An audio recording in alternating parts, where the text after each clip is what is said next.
Dobrodošli v Muzeju za arhitekturo in oblikovanje.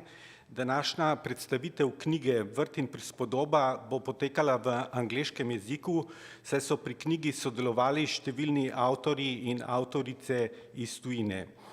Welcome to the Museum of Architecture and Design. Greetings to you, attendees at the museum, and all of you joining us remotely and following the event on the web. Special greetings go to the present authors of the book, Benjamin, Mladen Dolar, Urška Jurman, Kinga Szilágyi, and of course Ana Kučan, who will present the recently published book and moderate the talk. I'm proud to announce that the book titled The Garden and Metaphor has come to light. The garden is truly a metaphor of our world, our common planet, as I have read from the published essays, which have truly impressed me. The authors of particular essays, from landscape architects, philosophers to artists, describe our garden and relation to the garden in the metaphors. They analyze it innovatively, critically, but also poetically. Why is this book so on time, interesting, and special? Industrialization and urbanization, ongoing processes of several centuries, as well as the capitalist system that were mainly driven by profit and economic growth, but also the exploitation of people and degradation of the environment, have brought us to the consumerist global world.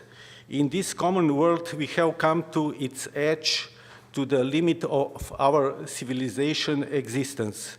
Proof is seen on climate change, natural disasters, pollution, but also social inequality and other.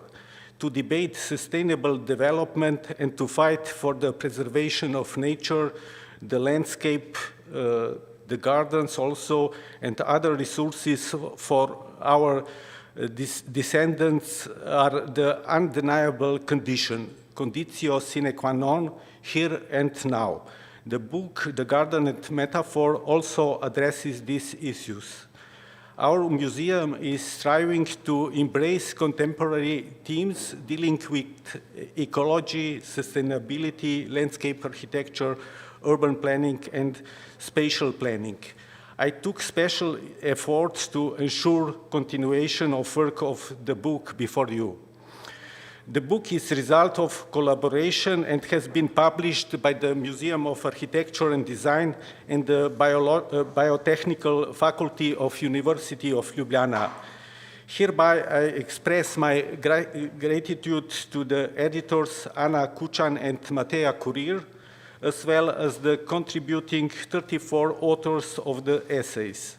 My gratitude also goes to the Department of Landscape Architecture at the Biotechnical Faculty for the initiative and invitation to take part in this project. Herewith, I pass the word to landscape architect, Professor Ana Kučan, the moderator of tonight's event. Ana, the floor is yours, please.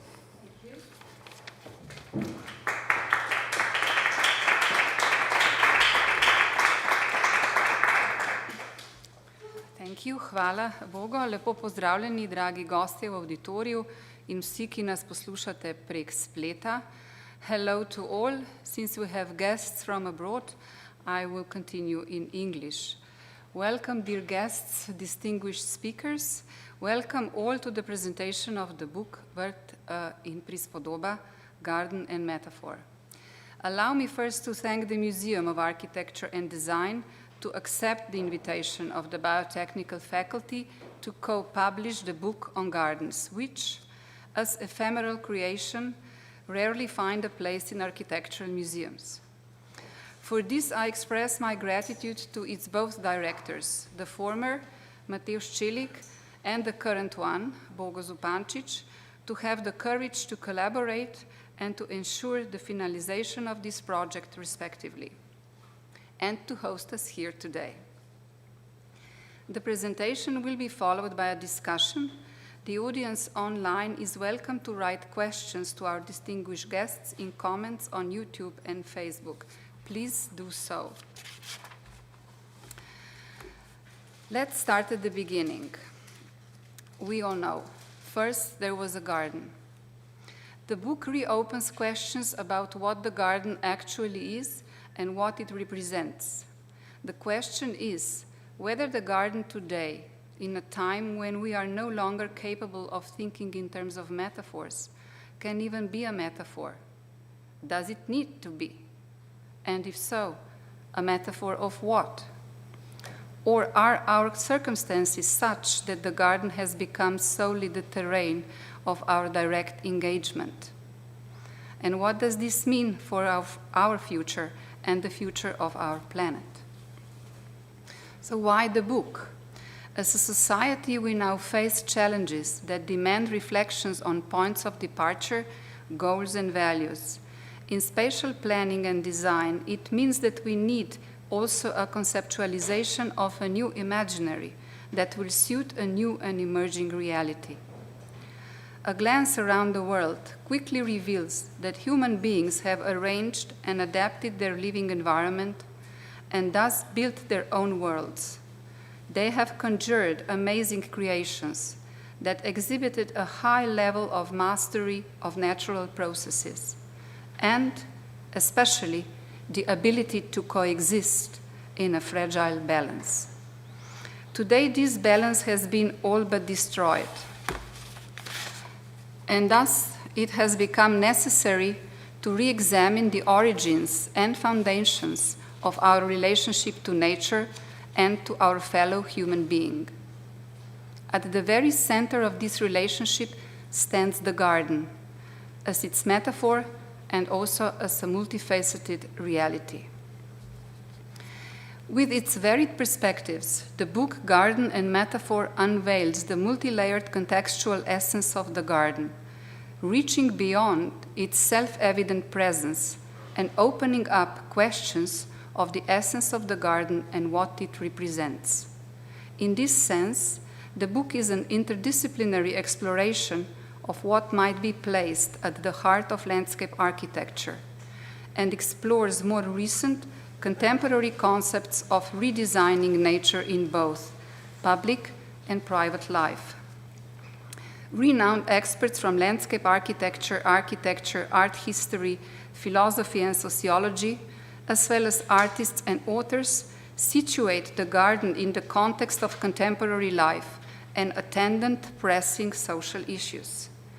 Thus, the book constitutes a unique collection of essays about the meaning and role of the garden for the quality of life on this planet, where human beings and nature are, once again, inextricably linked.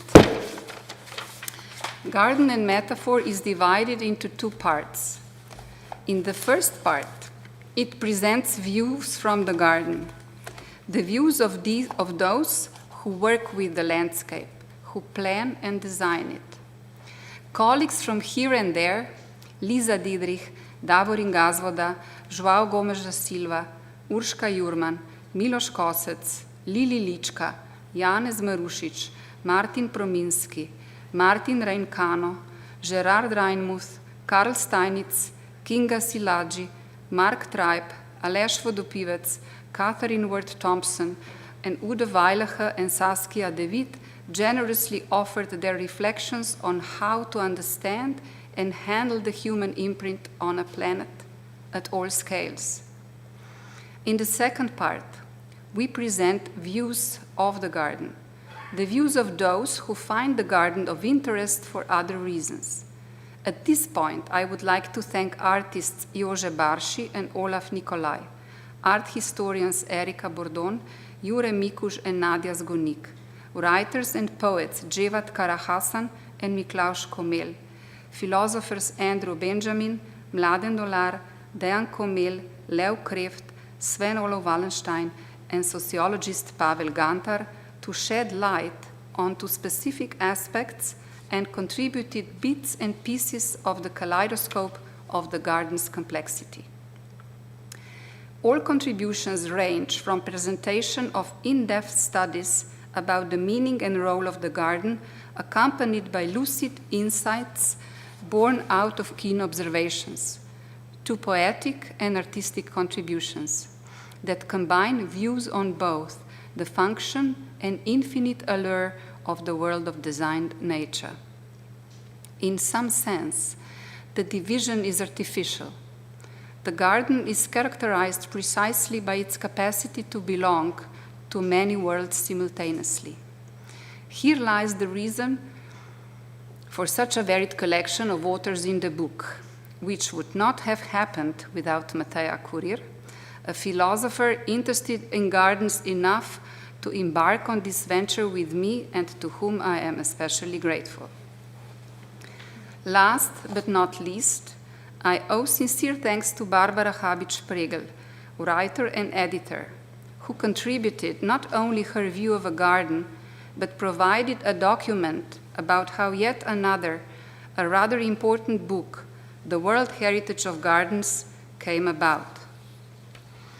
The World Heritage of Gardens was written in 1993 by Dušan Ogrin, landscape architect, professor, and founder of the study of landscape architecture at the University of Ljubljana, who would just turn 92 if he would still be with us, and to whom this book, Garden and Metaphor, is dedicated. As a homage to Professor Ogrin's work, which in many ways evolved around the possible forms and meanings of the garden, the book is accompanied by a photographic essay by Jure Gubanc.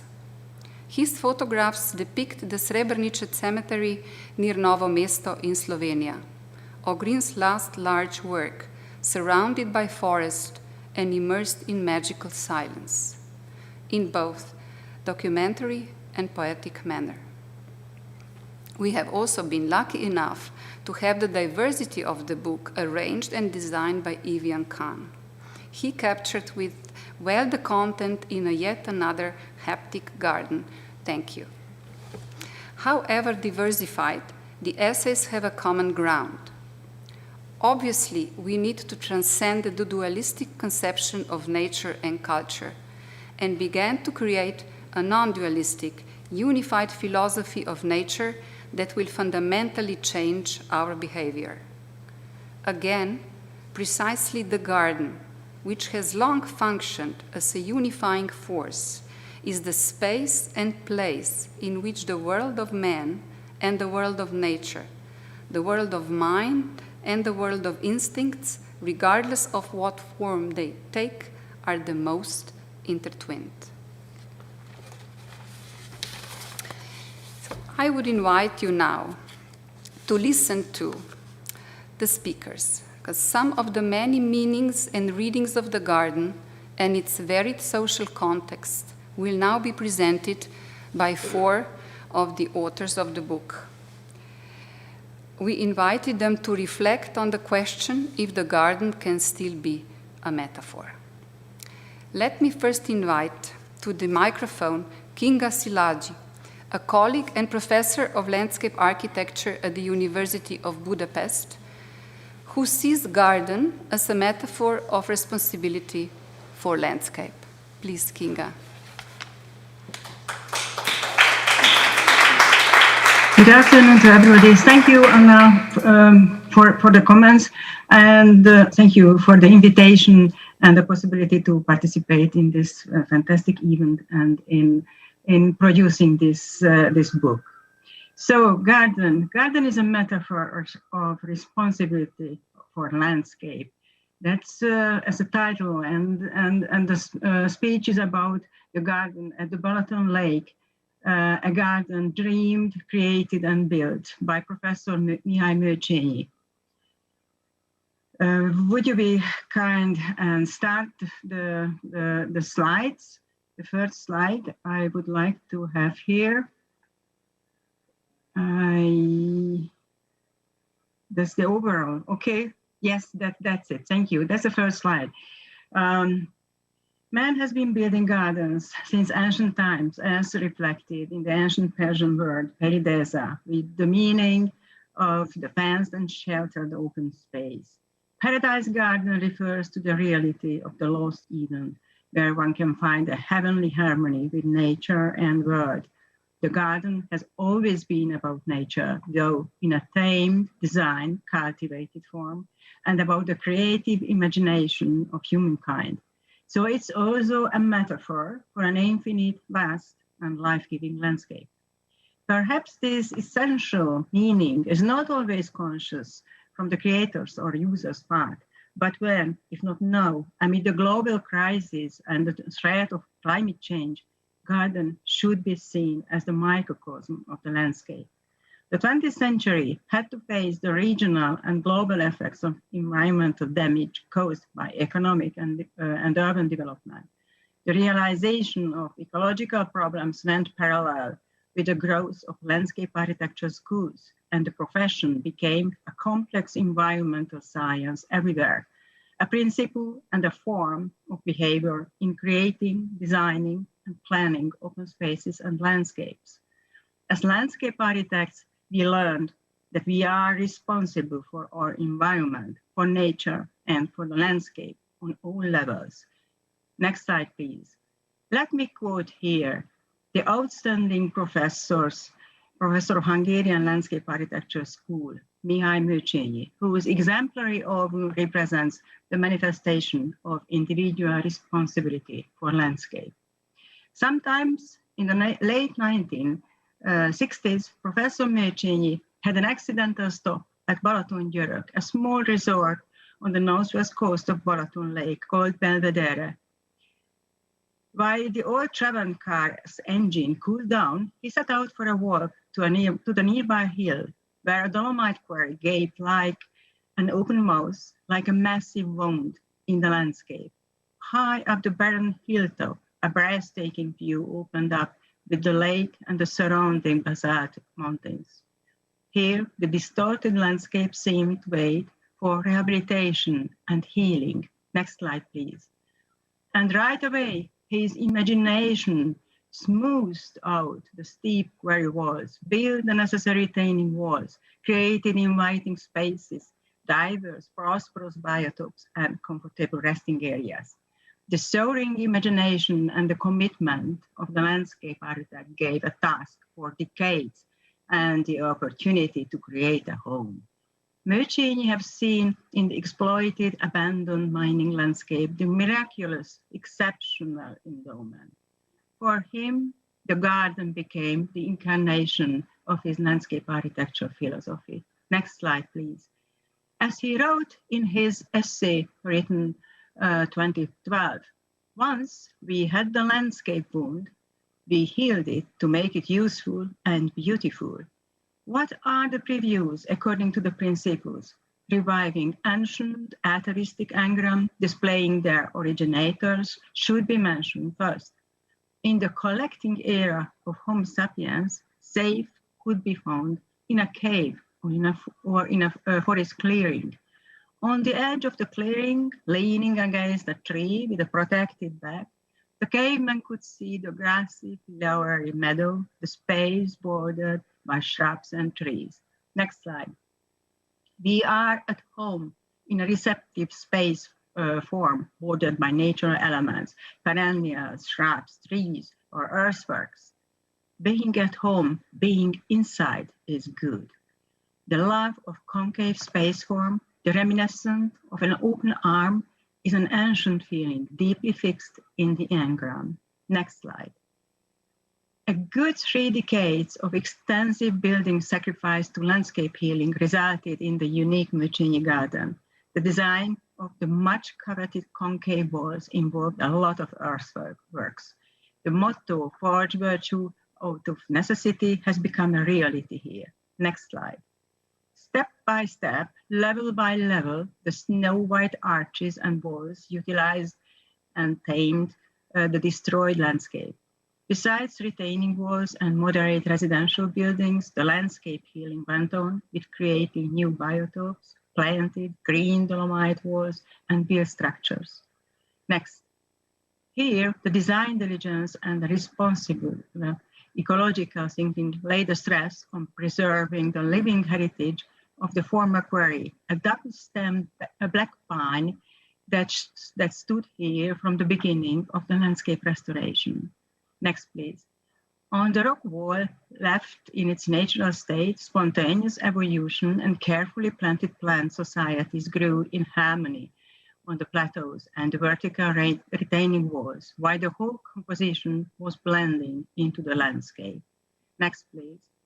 The Mladen garden can hardly be called anything other than the professor's true dream and message engraved in stone in landscape.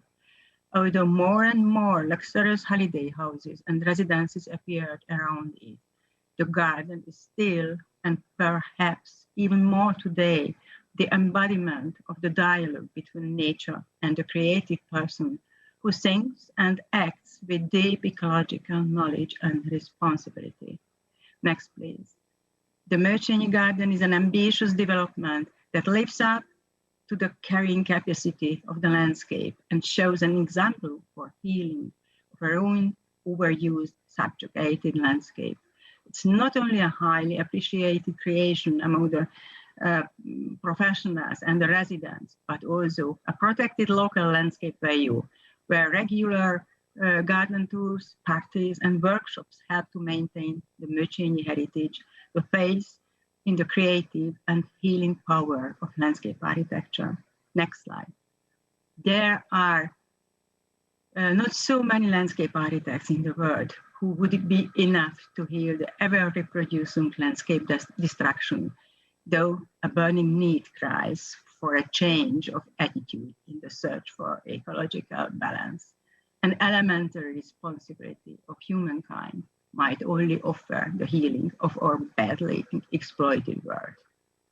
Thank you for listening to my presentation, and many thanks again for the editorial invitation and the possibility of participation in Professor Ogrin's memorial festivities. I appreciate the possibility of linking together two outstanding professors, Mladen and Ogrin, who were colleagues, associates, and friends, and whose life ran parallel for many decades in a similar complex way of thinking with profound responsibility for landscapes and our profession. Thank you so much.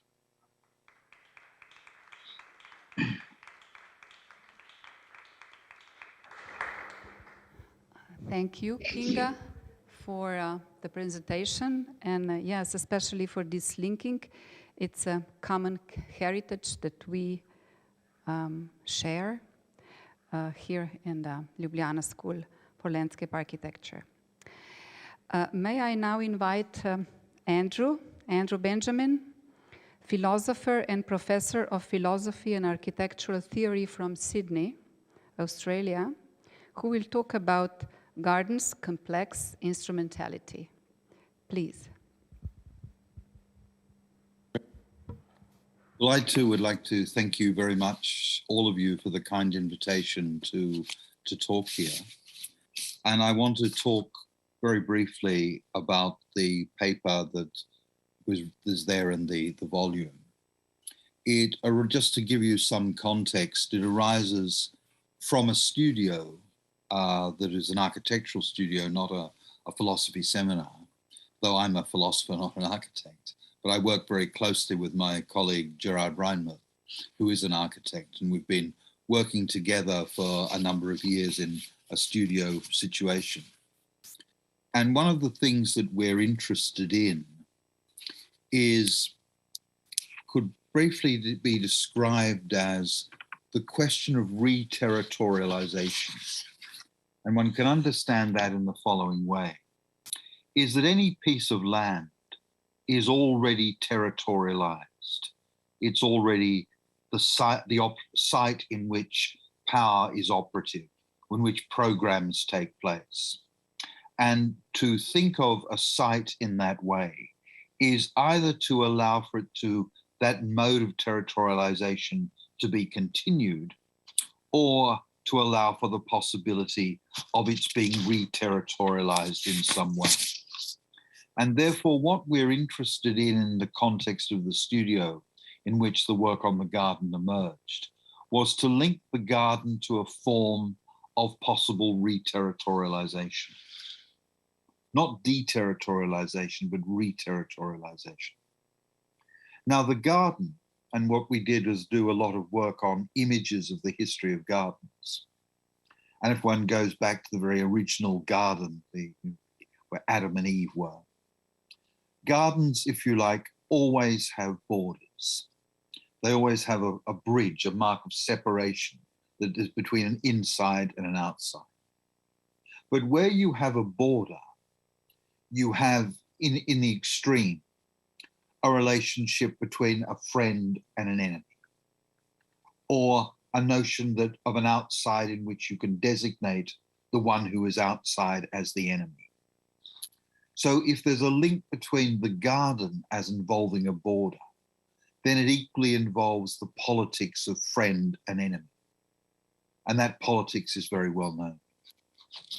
And part of what we were interested in, if you like, is the undoing of that notion of the border as generating a friend-enemy relation. And just parenthetically, I know from my own visits to Slovenia that when Berlusconi was the president of Italy, the border between Italy and Slovenia took on a different quality to the border it had prior to his being president and after its being president.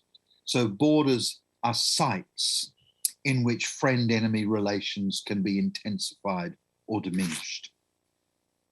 What we were interested in, as I said, was the garden as a possible understanding of a situation that allowed for the reterritorialization of the border. So instead of operating simply in the abstract, simply generating a philosophical critique of Schmittian politics, because this is an architectural studio, we took as our site the demilitarized zone between North and South Korea as the site to investigate in the studio and to get students to propose landscape and architectural propositions in relation to it. Now, the division between North and South Korea is very dramatic. In their own terms, they are still at war.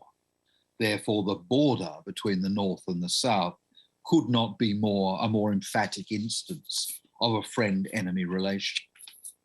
So what we were interested in, if you like then, is conceiving of the demilitarization of the demilitarized zone rather, as a garden.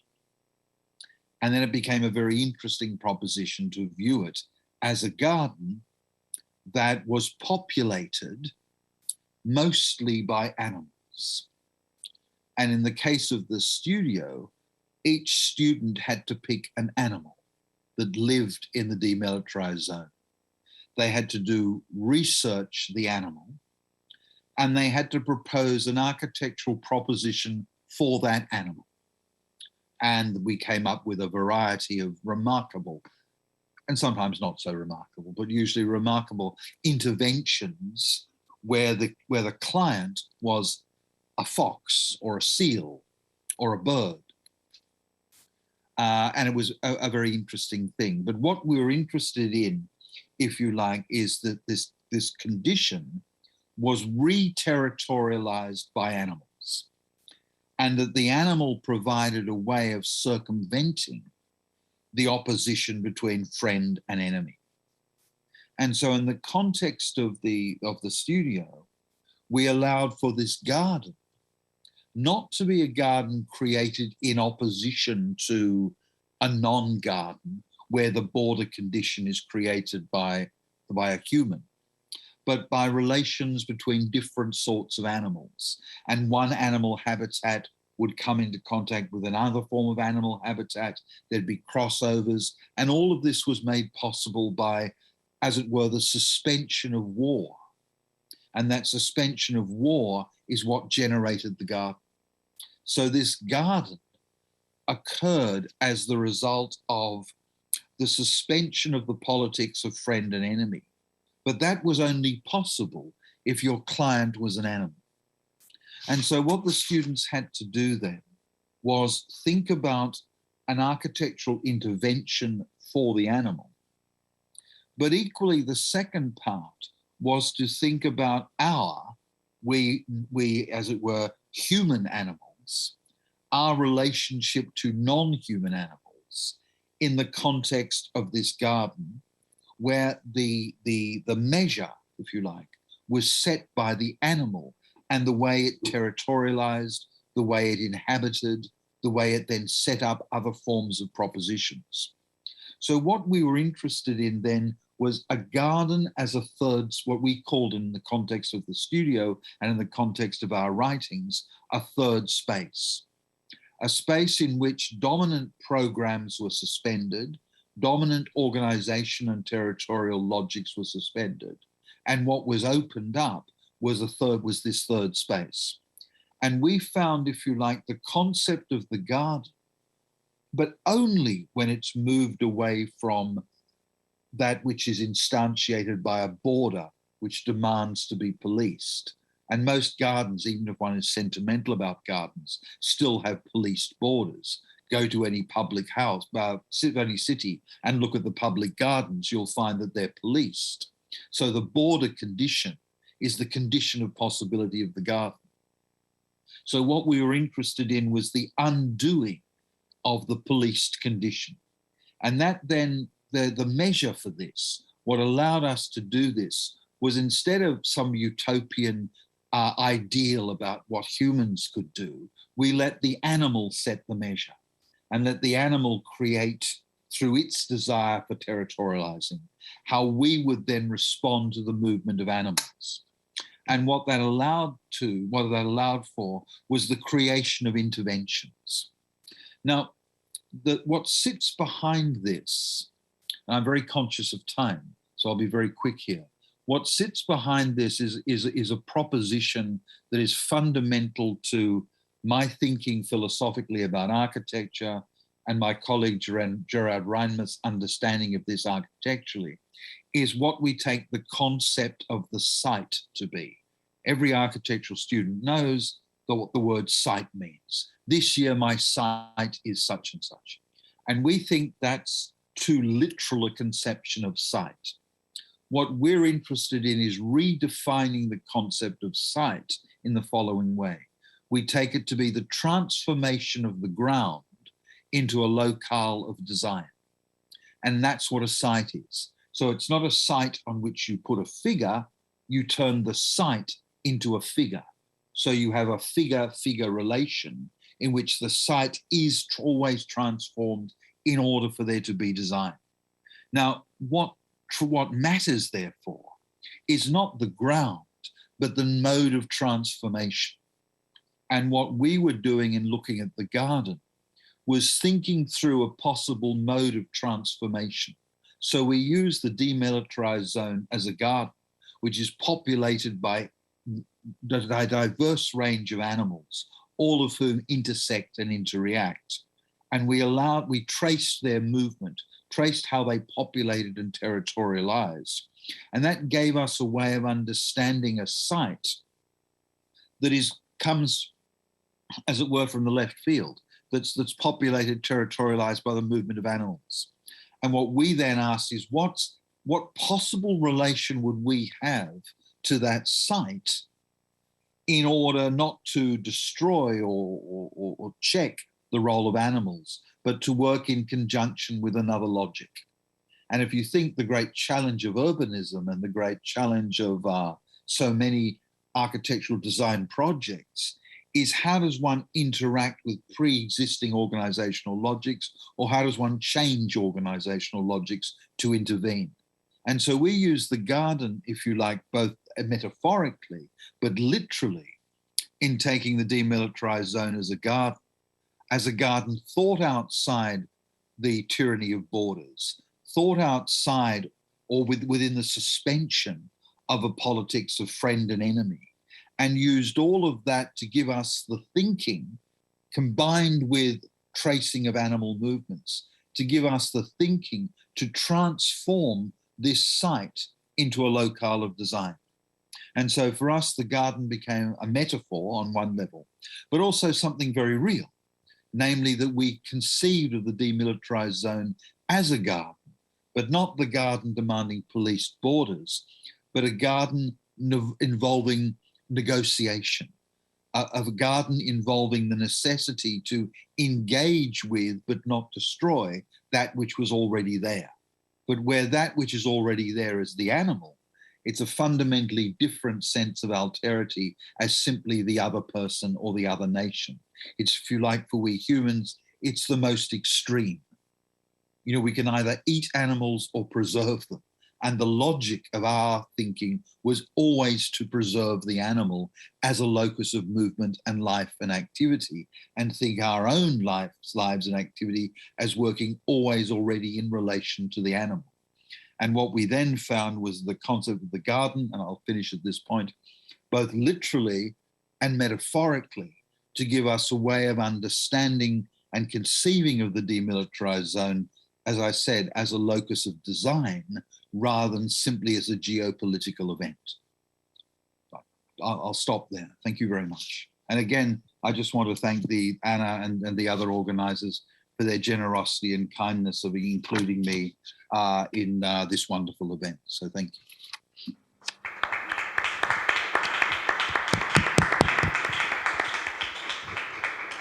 Well, thank you. It's still obviously our pleasure to do so.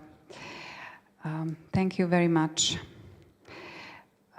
So now I invite Urška Jurman, art historian and sociologist, one of the initiators of the community garden onkraj gradbišča, beyond the building site, to present the community garden as a metaphor of coexistence. Urška, please. Ja, lepo pozdravljeni. Hello. Really big thanks. I'm super excited to be able to present a project that I'm involved in since more than 10 years. And I'm really thankful to the editors, Ana Kučan and Mateja Kurir, to invite me to participate in the book and to give me, let's say, a frame to reflect on the project, on this practice. So just briefly, for those who are not familiar with the onkraj gradbišča, Beyond the Construction Site project, it takes place since 2010 in Ljubljana. It's a community garden living on a dormant building construction site. It started as a, let's say it's a practice of temporary use. We started in the frame of cultural festival with the support of cultural institutions, Zavod Bunker Institute, and we have a contract with the owner of the site, which is municipality of Ljubljana. As a temporary practice, we have to prolong it every year anew. Currently, there are around 40 garden beds on the location and around 80 people being active, including children. We know already historically that cities in crisis are connected to the increase of urban gardening. Take, for example, Victory Gardens, where governments were encouraging citizens to grow food on areas that were otherwise not intended for growing food. We know an example from Ljubljana, from Second World War in Zvezda Park, people were also growing food. Elke Krasny, Vienna-based theorist and curator, writes in her article, Listening to Gardening, Localizing the Planetary. She wrote this article for the forthcoming book on our garden project, following, I quote, "Cities in crisis are marked by different kind of growth, not the construction of new buildings, technologies, and infrastructures, but the growth of living beings, the growth of food." End of quote. She has investigated urban gardening phenomena as part of modernization, industrialization, deindustrialization, in short, as part of urbanization, and Krasny called this very specific form of urban development hands-on urbanism. Krasny research is published in a book called Hands-on Urbanism, The Right to Green, which was published in 2012. Our community garden is also connected to a crisis, to the global financial crisis that hit Slovenia around 2009 and 10. At that time, also many construction companies in Slovenia went bankrupt, and dormant construction sites were quite spread in Ljubljana. So what you see now on the screen, it's an image of a site, how it was before we entered the location. This particular site where our garden takes place was fenced off for several years with these construction fences, and it became overgrown with different wild vegetation, including self-grown trees. We placed our community garden into what Gilles Clément, renowned French gardener and botanist, calls the third landscape. Clément defines third landscape as uncultivated landscape, which includes also abandoned or marginal areas removed from functional use. In the urban context, the third landscape is generally comprised of abandoned, transient locations that are at least temporarily out of human control and management. According to Clément, third landscape is precious sanctuary for biological diversity and as such a necessity, the space for the future, or of the future. It is also known that in this kind of abandoned urban areas often find refuge diverse practices and communities that otherwise cannot exist or thrive in an increasingly regulated and controlled public space or institutional setting.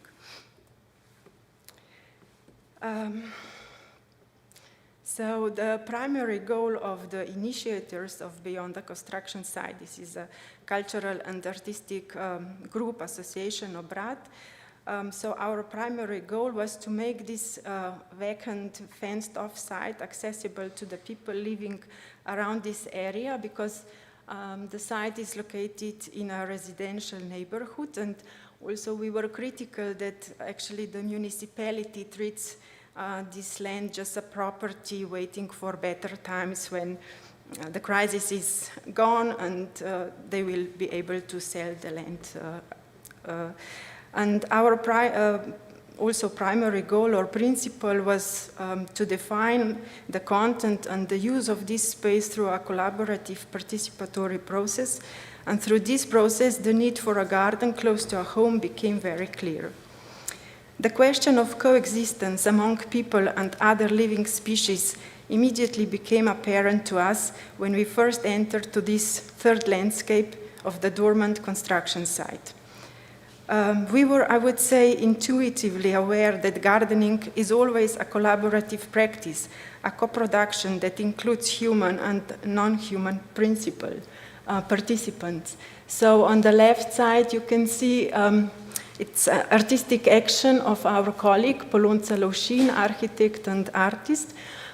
She spent a day, this was one of the first actions we did on the site. She spent a day with the goat, Hana, and following her movements and activities on this overgrown terrain.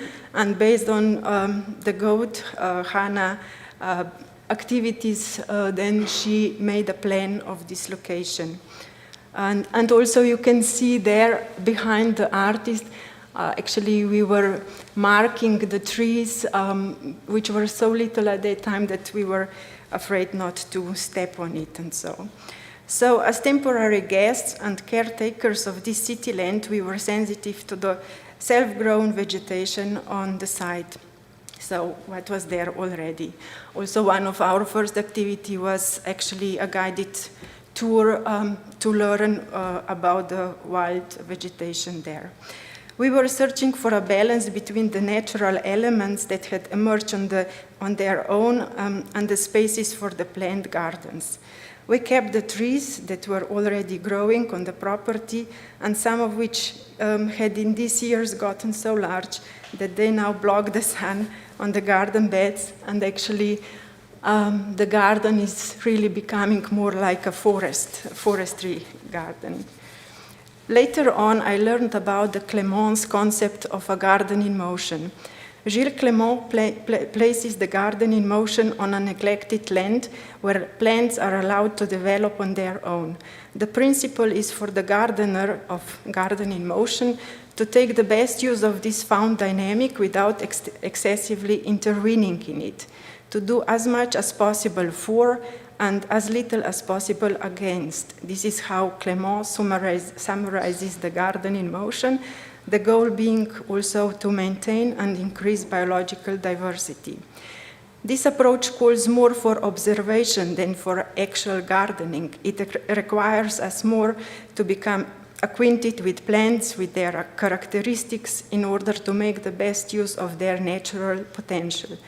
And this, similar to listening and negotiating with participants in a community garden, requires time, attention, sensitivity, and openness. According to Clément, one of the most important aspects of managing the dynamics of the garden in motion is the movement of life in the ground. So the physical migration of plants within a specific area. This is where also the name of this type of garden comes from. For example, flowers sometimes grow on organized paths because of the movement of the seeds carried by the wind, people, or a bird, and gardeners are then confronted with the decision or whether to remove the plant or allow them to grow where they self-planted. The garden in motion has the principle of maintaining all species of plants in the locations where they grow naturally by themselves. Beyond the construction site is not a traditional gardening for producing food due to different reasons, but also like the garden beds are small, we had to brood the soil on the location. You see how little sun is left by keeping the trees. It's neither a garden for satisfying the aesthetic need for beauty. It is also not a true example of a garden in motion as Clément defines it, although we intuitively followed its principles in our search for a balance between the dynamics of nature and human activities. This coexistence of diversity and looking for a balance between what grows spontaneously, in our case, in a case of a community garden project, it's, let's say, a bottom-up practice, a bottom-up initiative. So the balance between this kind of spontaneous practice and what is planned is also one of the key questions and challenges of the contemporary city. As Clément states, the garden in motion should not be subordinate to the plan, to the architectural or gardener's plan, but in its constant transformation, it is dependent on the watchful eye and support of the custodian, of the caretaker, the gardener. From the beginning, Beyond the Construction Site has been an intensive learning place, not just about growing food, but mostly about growing relations, about taking care, building trust and coexistence. Coexistence between participants, between people and other living species, as well between a community garden and the neighborhood and the city. We like to say that this community is not just about community of people who are using the space for having gardens there, and it's also not a community that would develop a sense of being in, but a community that develops a sense of being with. And to refer again to Ilke Krasny's text that I quoted at the beginning, urban gardening grows cities of plants, not of buildings. And to conclude, in times of a broken planet and growing social disintegration, urban gardening, as we practice it, is an essential practice of care. Thank you.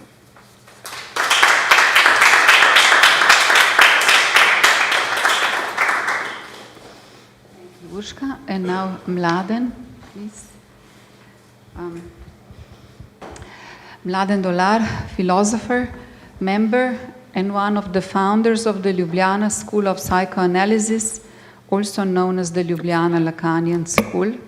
present us with your reading of Candide. Yes, well, first of all, thank you so much for the invitation, Anna and Matea. Thank you for including me in this project, in this volume. I'm really honored to be part of this. And since I'm a philosopher who has no practical know-how about the gardens, I chose as my entry point probably the most famous sentence which was ever written about gardens, and which puts gardens into a sort of a world historical perspective. And the sentence I'm speaking about is the end of Voltaire's Candide. It's very simple. Il faut cultiver notre jardin. We must cultivate our garden. And this is 1759, in the high day of the Enlightenment. And as soon as the sentence was published, it immediately caught on as a maxim and as a proverb. It remains a proverb up to this day. So Candide was a sort of philosophical novel which I think retains the same freshness, the same spirit, the same nonchalance as it did at the era when it was published. It was written amidst the controversies of the Enlightenment century, and those controversies seem to be a bit distant and forgotten today, yet this freshness and this lucidity of this work reaches straight into the present times. And the absurd difficulties of the condition of the world that Voltaire so drastically and grotesquely caricatures in this novel seem a perfect match for the absurdity of our own times. I will not summarize a novel which is impossible to summarize. It begins with a garden, an apparent garden of paradise in Westphalia, and shot through with the bizarre extravagance of German aristocracy. But in the light of all that follows, it all seems like a paradise lost. It is there that Candide meets his teacher, the high-minded philosopher Pangloss, know-all, the follower of the philosophy of Leibniz, who maintained that we live in the best of all possible worlds, in which all things have a sufficient reason. And in the first chapter of the novel, Candide is expelled from this apparent Garden of Eden and is then subsequently, throughout the novel, condemned to experience all imaginable afflictions, calamities of the world, the senseless slaughter of war, deceit, hypocrisy, stupidity, greed, the perversity of the church and its clerics, which was Voltaire's particular grievance, the cruelty and humiliation, robbery and rape, slavery and brutal exploitation. So he must experience all the injustice of the world in his own skin, empirically shaking the Enlightenment optimistic faith in the rational order of the universe and injustice in progress. And the novel's hero, of course, always miraculously just about escapes all the catastrophes which follow him at every step on this, the best of all possible worlds. His life is constantly in jeopardy, but nevertheless, he also finds on the way, on this long voyage, a handful of brave people, of friends who help him. And in the end, he settles with them, with this handful of people, on a patch of land they find near Constantinople. And they there establish their own garden that they must now create with their own work. And the frame of the novel is very simple. On the one side, there is the Leibniz's philosophy, which prevailed in the early 18th century, and that the unrelenting optimist Pangloss tirelessly promotes, with the best of the possible worlds. On the other side, there is the empirical experience, drastic experience of immeasurable suffering, evil, and injustice, and the terror that exists in blatant opposition to the metaphysical reasoning and abstract optimism. Candide and his company move through the world ruled by contingency, chaos, and evil. So what can they do? What can they do? And for that matter, what can we, so many centuries, couple of centuries later? And the answer to this question appears as this maxim, and all the novel seems to be somehow flowing theologically into this ending. We must cultivate our garden, and il faut, it's our duty to cultivate our garden. And of course there is an actual garden that Candide and his friends devotedly cultivate, and in this way defy the chaos of the world. But the garden is clearly a metaphor that reaches much further, ultimately to the human condition as such in this non-rational universe, and to the answer of the oldest of questions: what can one do in face of our limitation and impotence? Now, the sentence itself appears simple, and yet its simplicity has occasioned quite some debate. First, we must know that the French word cultiver, to cultivate, shares its etymology with the word culture. So what is at stake is the entirety of human culture. Culture as an elementary struggle against this chaotic contingent world out there. The sentence takes us directly from horticulture to culture as such, to culture in general. Culture is our garden, and the garden is the source of culture. We must also be attentive then to the fact that Candide speaks about our garden, not his own private garden. The garden in question is a collective effort, a collective project, although the group that remains together in the end is small, not more than 8 people. Small in comparison to the unfathomable amount of injustice, but still. As if Voltaire wanted to say, we the enlighteners, we are very few, a handful, but if we persistently cultivate our garden, take care of this culture, we can hope and trust that this will have consequences. It is possible to read Candide's sentence in 2 opposed ways, and the first one is more obvious, and many critics have reproached him for promoting a retreat into privacy, away from political and intellectual engagement, leaving the unjust world be. What could be further from the risky combat than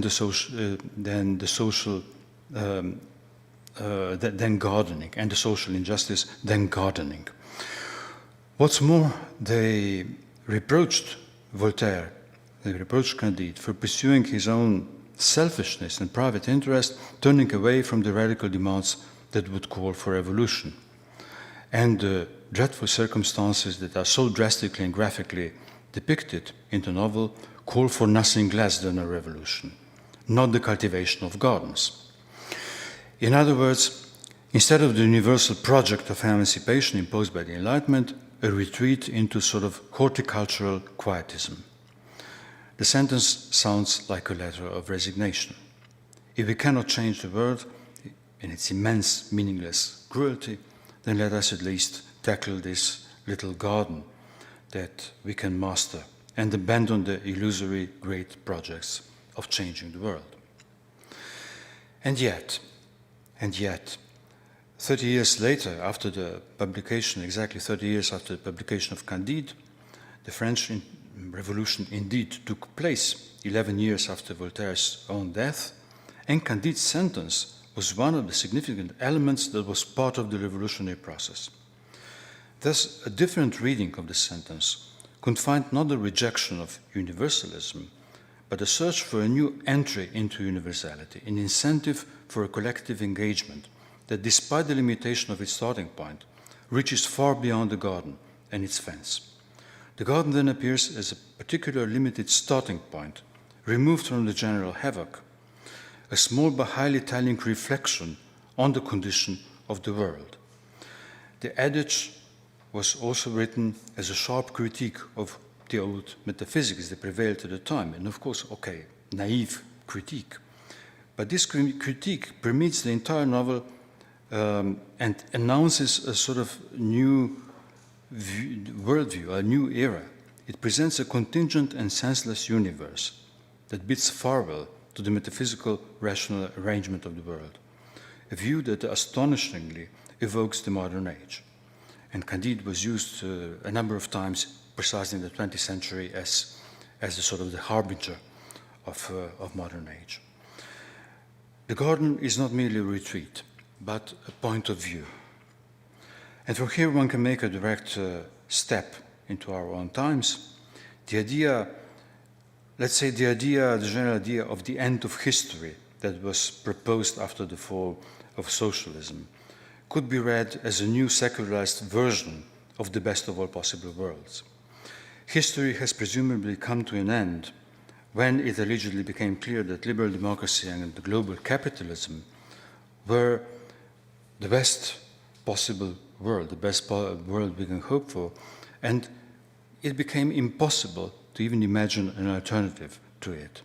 Its contradictions would be taken care of, supposedly, by the development of more capitalism.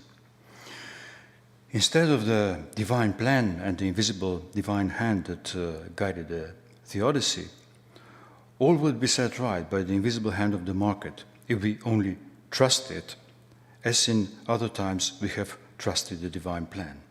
Economics is our theology and our metaphysics.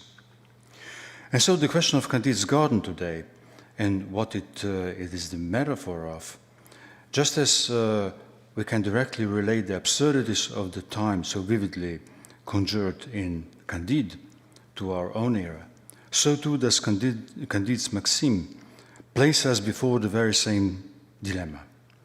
On the one hand, we can interpret the garden as a shelter where one can retreat from all the absurdity and injustice, a space of privacy that we can share with a handful of like-minded friends. The garden is a comfortable asylum away from dirty politics, a safe haven, a fenced-in little piece of the world where we can tailor nature to our own measure. But on the other hand, the garden was never just a garden and has always also functioned as this essential metaphor. It has always transcended its borders and reached out into the world from which it was supposed to retreat. It always represented the totality of the world in this small, minimal space. And as an exception to the world, it represented its universality. As a heterotopia in the midst of our world, the garden opens a different space. It offers a different reality that persists in communication and in tension with the outside world and provides an antithesis to it. Not a retreat into seclusion, but a different public space. Not privacy, but the source of a different collectivity. Not a flight from participation, but engagement, a call for change. So there is the dilemma between retreat and intervention. And thus, Candide's simple appeal retains all of its initial tension and ambivalence in this very changed and still the same world, and the message for our own times. Thank you.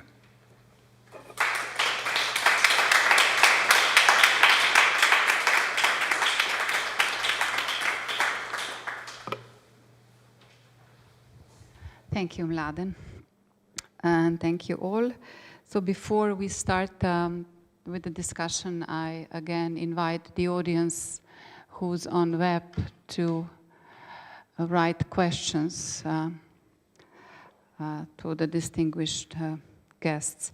So I have actually prepared two sets of questions.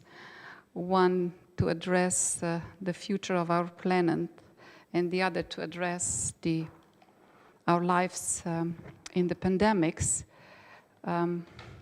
But maybe I'll skip some of it and give more room to you. But just from the beginning, one of the questions that kind of guided the whole quest about this book is knowing that the necessity to save the environment is urgent. The question is whether it is possible, after what we have heard here also about the gardens, where there is no division between nature and culture, because the garden is both from the very beginning.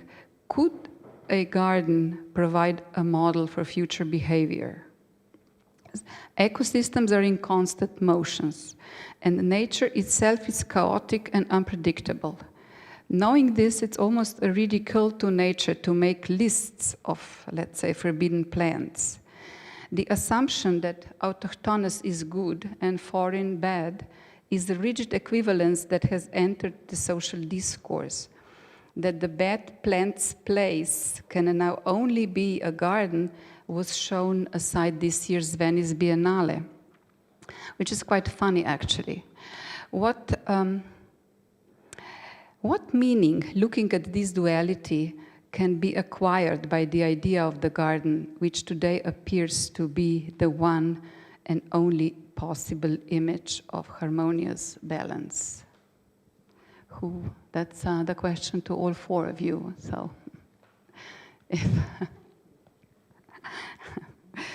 because that's the fact is that the humanity has become the primary geological factor, and there's no pristine or so-called untouched nature left, actually. And the little that still remains is enclosed in carefully fenced and protected nature reserves, which could be our new garden, actually. It could even be said that the nature reserves have taken on the role of the garden of paradise, the garden as it was before man ate from the tree of knowledge. So that's the question for Andrew, maybe more precise.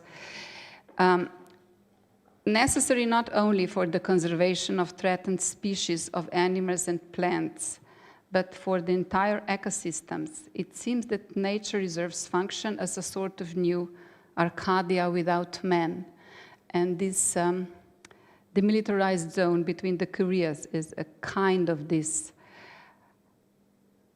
reserve, the kind of this paradise, but it's at the same time also a consequence of man's action. So while conceptually rich, the gardens as we know them from before, they are conceived within the logic of the garden as a setting for human leisure. And you said in your writings that this kind of garden remains a closed discursive site, okay, closed. And you were talking about today how this thickened border, the negotiation, actually present a possibility to modernize our perception. So the question is, would and how do you imagine the garden as an open discursive site?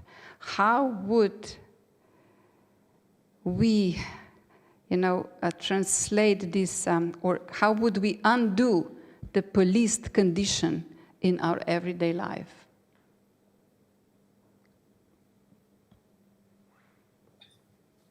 I mean, thank you very much. If you'd like me to answer, I'll suggest some ideas.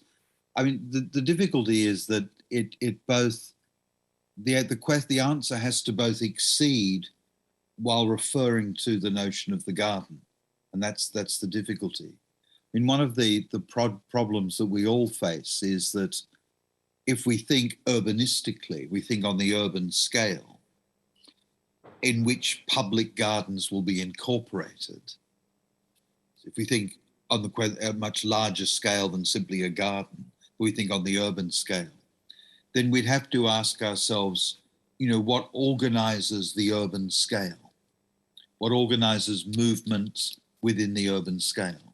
What organizes building? What enables things to take place? And the answer is going to be something like the logic of carbon.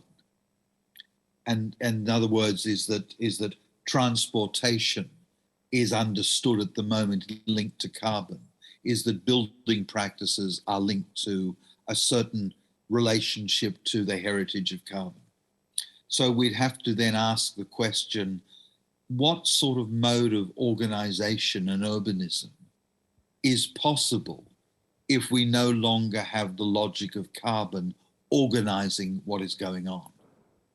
And if we ask that sort of question, then we'd have to ask the question of how then would we conceive of the garden within a different organizational logic? That would be on the urban, on a large scale.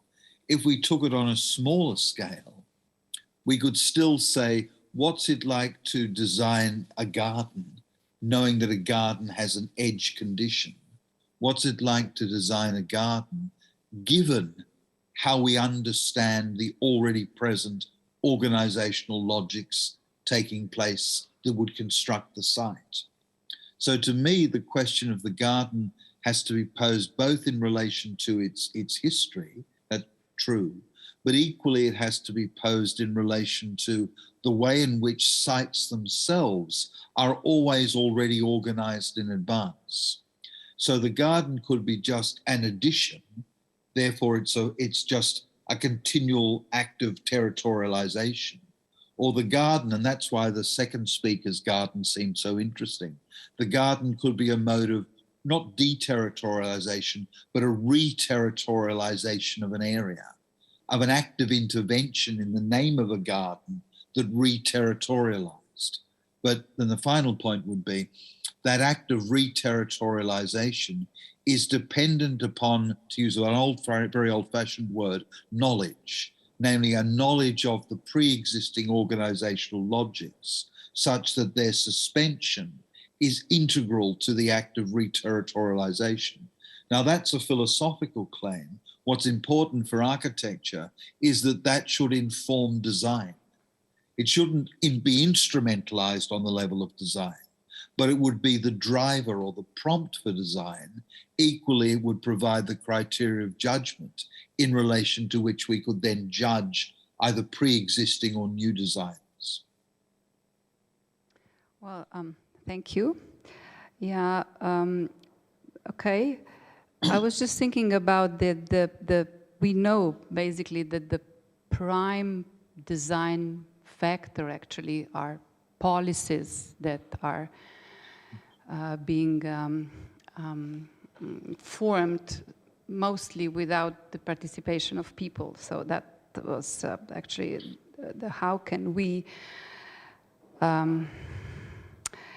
exceed this condition of especially when we're architects or landscape architects and we kind of live in the illusion that we can interfere with the design while actually we are just making a small intervention that probably has no cause in the larger picture of the world, the policies that govern our being. We can, could you reflect a little bit on this as well? Well, there's no answer to this question because it's short of an apocalyptic takeover of the way things are run. But more seriously, I do think this is where universities are fundamental, and universities have to have a step away from government and policy.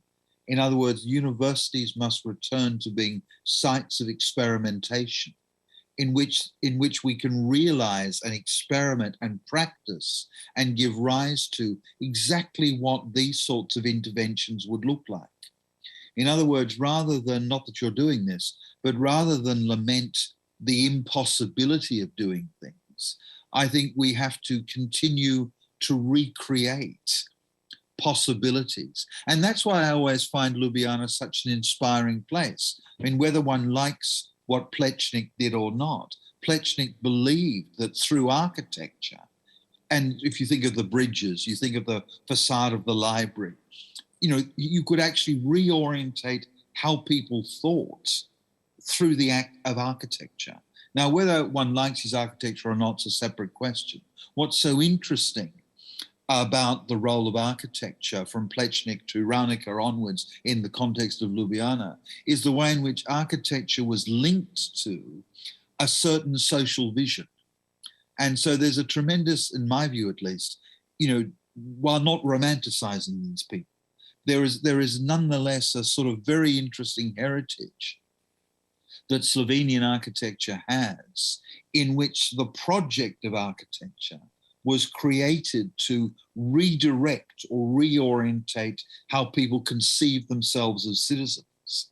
And so that spirit, as it were, should in some sense be argued for. But that necessitates, cultural practices. It necessitates, architects working with philosophers, working with art historians, etc., to reimagine, either theoretically or on the level of design or whatever it may be, the way in which things are possible. And that's why we need universities and cultural institutions to break the link to neoliberal states and who try to instrumentalize cultural institutions and universities and turn them into organs of government.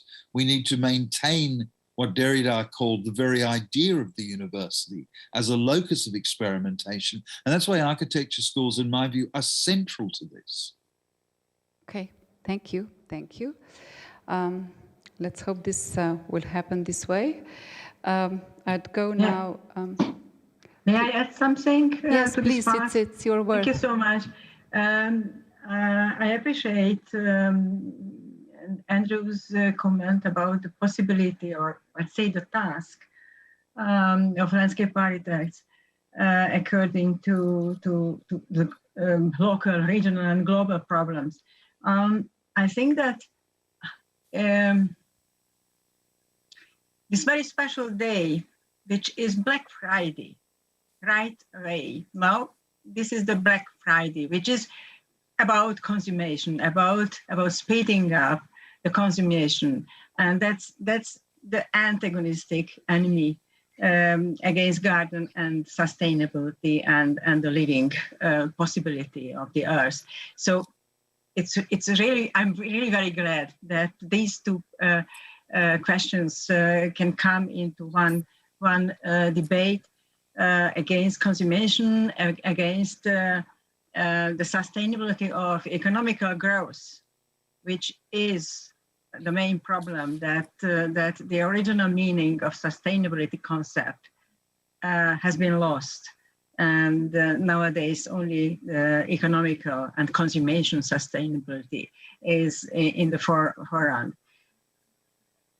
Yes, garden and the creation with nature, together with nature, can be and should be the solution. And I am sure that yes, we landscape architects are often ready to say that we understand the ecosystem and we can work with the ecosystem in the right way. We can heal the woods, the landscape wounds, but landscape architects alone are not enough. So I'm sure that the cooperation of professions, together with architects, with engineers, with politicians, of course, because without that there's no result. And this cooperation is an essential part of landscape architecture schools and the education too. And from this point of view, I was glad to listen to a community garden speech and the mention of community gardens, because in an urban context, community garden and community gardening can help people, normal, urbanized people, to start to talk with nature, to start to understand how nature and ecosystem works. And step by step, they can go ahead in a more sustainable way of living.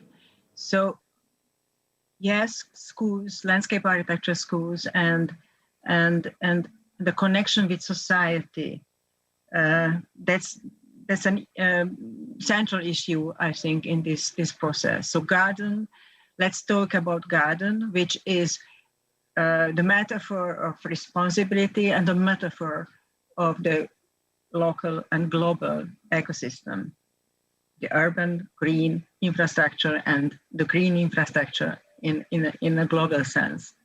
Thank you. Thank you, Kinga. Urška, I think it's just your turn to comment on this. I see you're ready. Yeah, I don't know. Do you have some concrete question, maybe? Yeah, but I do. I have two small questions, actually. One is very practical. How do you negotiate the weeds? The weeds, the concept of weed pleveo. How do you negotiate this in the garden of beyond the building site? Because it's an inherent contradiction. So and the invasive plants. I mean, how do you address the invasive plants? Yeah. So as we entered this vacant area, there was a lot also of so-called invasive plants, which actually later on we also learned, for example, that, I don't know in English now, kanadska zlata rozga, for example, was very much spread there, but it's very welcome or good for bees in late autumn, because then bees don't have other food or so much food at that time. So one has to really look from case to case. We have a lot of pajasen, which is also very so-called invasive tree. And we learned also that it's needed to be like this mladike, I don't know, like the crops, to be also removed. So as I said, we try to search a balance between what is planned and what is beyond the plan. And I guess that from this you also kind of change the concept of beauty. Well, looking at this, you said before that it's not about beauty, but maybe the concept of beauty needs to change when we see this. Yeah, so also going back to the pleveo, the weed question, for sure this is also a constant discussion topic among the gardeners, what is accepted, what is not accepted, and there were some also conflicts of what kind of gardening practice is appropriate and what is conceived as ugly, but it's also, for me, was always I was so grateful for this kind of conflict to happen, because they are always an opportunity to define a common ground. So to articulate actually what is this place, what does it mean for us, and what is this basic common ground where we can somehow stand together. And in that case, the gardeners, the participants, they were always somehow in favor for this place to stay really as an open experimental place where also different practices of gardening are welcomed. So yeah, somehow we have a lot of so-called ugly gardens full of pleveo and weed, and this is how our garden looks like. Also the concept of beauty. One of the basic rule of initiators, we had at the beginning 3 basic rules.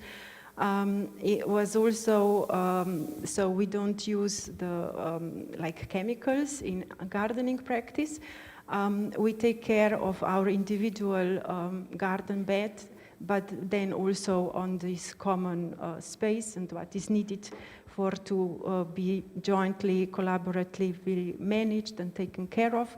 And also that people make their own garden plot somehow. So we used all the resources which we found on location, so it was a lot of waste wood because this was a construction site, so we cleaned a lot out, but also we used a lot what was possible to use. So the garden beds look very different because people were doing by themselves and by their own aspirations. And so our planning is really kind of negotiating process. So we didn't have really like a laid out plan, even though the goat Hannah made a proposal. But so we were somehow really in the process always negotiating. Yes, thank you. That's where precisely I think lies the shift from the perception of beauty will change through our practices. One very short question, actually, just regarding the pandemic. This is the practices. It's not only a metaphor of establishing social ties, it's also practically working. It constituted a community, however loose it may be. So, through the lenses of the current pandemic, would you think these practices are enough? Could these practices alone, without a systemic support, assure the much-needed outdoor public spaces, such as urban parks, accessible to all? Yeah, for sure. It's one small self-organized example, even though I completely agree these kind of experimental places are super important. Benjamin pointed on the importance of the educational institutions in that sense, but also self-organized initiatives are important to practice this kind of experimental places and possibilities, new imaginaries actually. It's always also a question of scaling up, and for sure, like it's also for sure it's super important also how this kind of experimental or bottom-up initiatives can meet with the also more systemic or policy-making solutions. In that sense, I have very ambivalent somehow view, because on one side, at least in case of Ljubljana, which I was somehow following more because of this garden experience, when we started the city gardening policy and practice was extremely rigid. And so this, our example, was also kind of antithesis of what the city was proposing as a good solution for city gardens, because on one side, the city acknowledged that the gardening is an important spatial practice by somehow including it in their plans, but at the same time, the way how they approached this, I think was really too much top-down, too much formalistic. So the same year as we started, also the city launched the first municipality or city gardens, which were too little, too expensive, and also mostly out of the ring, out of the city center. So we have really mostly people, and this is so important, the closeness, the proximity of a garden and the home. Mostly people really living around this area in this neighborhood are somehow participants. And yes, in these 10 years, the city, let's say, softened a little bit their policy. They offer now less rigid rules also under which gardening is possible in Ljubljana. They offer now bigger number of gardens, but at the same time, there is still not an understanding of also how to systemically support this kind of initiatives. So in our case, I can say that this place last year in the time of lockdown was super important for people to be able to go out. It was the most, let's say, neatly arranged area in all the 10 years because people had time, they spent time there and they were very engaged. For sure also it challenged us with certain new protocols of how to be together there in this time of social distancing and so on. So yeah, I don't know. No, that's fine. Basically, what I think is that beside these practices and have freedom to do and space to kind of practice these practices, we still need better educated and more open policymakers and leaders. Yeah, I think that would be the support to this kind of policies. Yeah, maybe just as an information, because even though the city uses often this example of beyond construction site garden as a kind of show-off example in when they apply for a green capital title and things like that, or a cultural capital title. But basically, I think this will be probably the last season that we are on the location, because the construction is planned for this land. And we were also addressing the city to maybe re-evaluate their original plan to build on the site, because not that we would have to stay as it is now, as this kind of practice, but actually in these 10 years, it showed how important is that this area, this neighborhood has really this kind of green pocket, which is otherwise really lacking of the green areas in the city. But I'm not optimistic. Well, yeah, but this it's a situation not to be optimistic, but we still have to act that we are optimistic. And I think what you said, it's just we need good planning as well. So, Mladen, yeah, two questions actually. What can we do? Yeah, if the whole world is you know, would there in our future, you know, the garden represented a totality of the world and the Enlightenment. So that's why I didn't want to have the more enlightened leaders. But would there, in the future, still be a place for a garden as a totality of the world? And if, what form would this universality take? That's one question. And the last question is whether the question of the future of our planet and those regarding the pandemic be separated at all. Yeah, yes.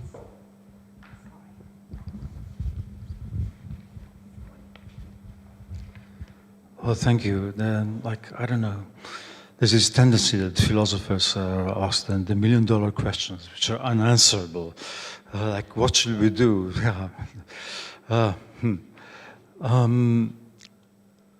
me say, well, I think that the garden, the concept of the garden, is conceptually connected to three things which characterize it. One is the idea of the loss, because in a way in the Christian narrative that we are somehow all part of, we once all lived in a garden, and the Garden of Paradise was lost. So our existence is premised on the loss of a garden. And the second thing that characterizes the garden is the question of a limit, and the border is an enclosed space. And the third idea that pertains to the garden is the idea of exception. I mean, it's a place accepted from the general ways that the world goes about. And on all these three counts, we have to somehow counteract or put into question those conceptual premises of the very idea of the garden. I mean, the idea of the loss of the Garden of Paradise, we lost what we never possessed.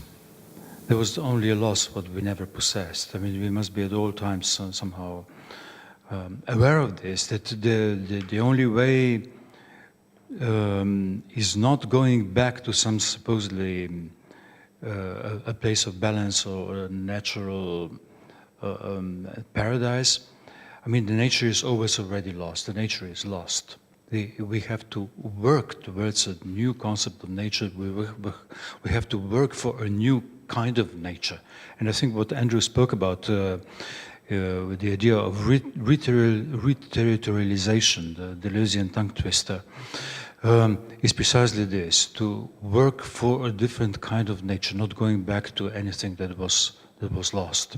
I mean, the loss is the premise of the very conditional possibility of our establishing a new kind of idea of nature, a new kind of collectivity. Now, on the question of borders and limits, and I agree very much with what Andrew said, that how to conceive a limit, how to conceive a border.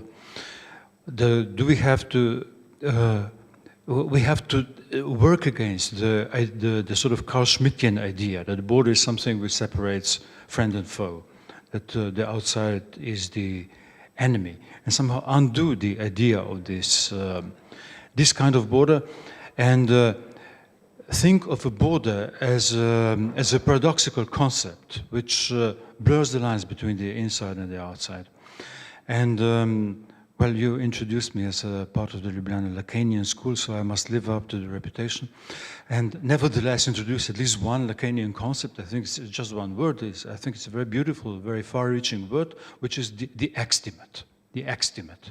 You see what I mean? Not the intimate as opposed to the external danger, etc. But I would like to think about the garden as an extimate space.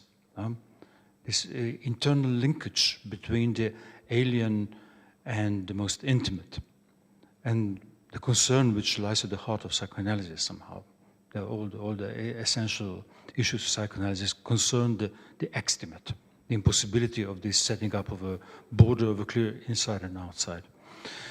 And as for the question of exception, I think that we have in a way, we have two kinds of universalities. One is the universality with or we should use perhaps two different words. One is the globality or the generality of the pervasive calamities of the world. And on the other hand, we have the exception, but it's only the exception which actually instigates, which introduces the proper concept of universality. So, in the end, I spoke about this dilemma between the intervention and the retreat.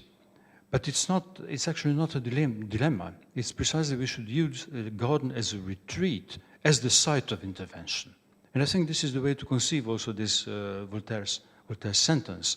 The retreat is the place of proper universality against the sort of global spread of, capitalism and all sorts of injustices and calamities, let's say. So this is how I would like to conceptually think about the garden, of the exception, of its exceptionality, as the very carrier, the very harbinger of a proper universality.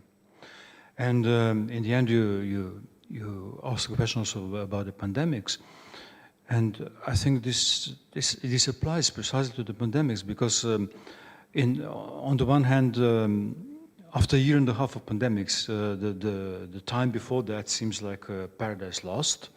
I mean, it was a very difficult time with its own antagonism, etc. But suddenly it seems that the exacerbation of antagonisms, the magnification, the amplification of the antagonisms, looks like we have been living in the Garden of Eden before that. So this, what to do to counteract this sudden intensification of all the calamities with which we were infested before. And there is the idea of a garden in somehow in this dealing with the pandemic, because what should we do against the pandemic? We should go back to our retreats. We should cultivate our gardens so as not to get infected. So the general idea is people go to the garden. Don't mingle. No? But this is one part. And the other part, of course, is that the more we nevertheless take measures against the pandemic, isolate, the more we see the need for new collectivity, the need for the emergence of new collectivity and universality. So there is also exacerbation of the urgent need of thinking about new ways of community, establishing a collectivity. So it's again garden in both senses that I try to speak about Voltaire's garden. The retreat from the calamities, so we are not infected, and the new urgent need to speak about the universality and community and collectivity and solidarity. Thank you. I won't comment. Any question from the audience?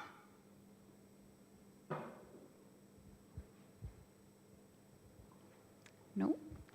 So let me finish.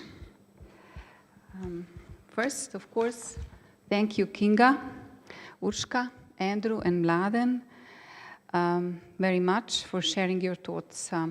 And let me take this opportunity to thank again the museum and, of course, Radio Student for organizational and technical support of the event. Besides Maja Varjan and Cvetka Požar, who take care of the book on the Mao side, special thanks go to Mojca Golobic, former head of the Department of Landscape Architecture at the Biotechnical faculty, who recognized the project and let it go its way. And to Marta Verginella and Guy Kieran, who evaluated the draft. Thanks go to translators who have translated foreign text into Slovenian, Aleš Košar, Urban Šrimf, and Jana Unuk, and especially to Vesna Velkovrh-Bukilica, who also helped us to nurture the professional language and let it grow.